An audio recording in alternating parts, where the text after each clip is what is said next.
Pabor ako ron sa ban. Pwede. Risky po sila sa National Road.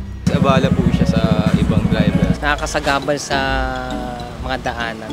Pagka na-aksidente sila, wala namang maano sa kanila dahil wala silang lisensya. Baga yung e-bike dapat sa village lang yun, no?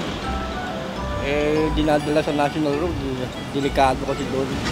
Pero iba kasi, yun lang service nila, kaya yun, nadadala nilang National Road. Maliit ang sasakyan nila, tapos mas mabilis pa silang sumingit sa mga single na motor. National Road po yun eh. Kumbaga, syempre daanan siya ng mga kotse, syempre maaabala lang naman yung e-bike para sa akin. Kung nagkaroon ng mga e-bike, mas dumami yung mga aksidente,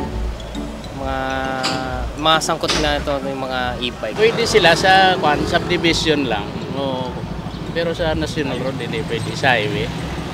Sila pwede. Iwas disgrasya kasi marami rin kasing pasaway na nag-i-bike eh. Sa National Road, syempre, puro kotse yung mga nandun, motor, puro lisensyado sila. Pero kasi wala silang lisensya, kaya balagbag din sila maggagalaw. Hindi naman siya talaga dapat na sa National Road. Kasi nakakadagdag pa sila sa daloy ng trapiko. Papabigat pa sila. Dapat din na magkaroon din sila ng lisensya. Kasi pinapanukala nila 3 gulong, kailangan may lisensya, yung 2 gulong. Dapat ganun din sa e-bike, magkaroon din ng lisensya.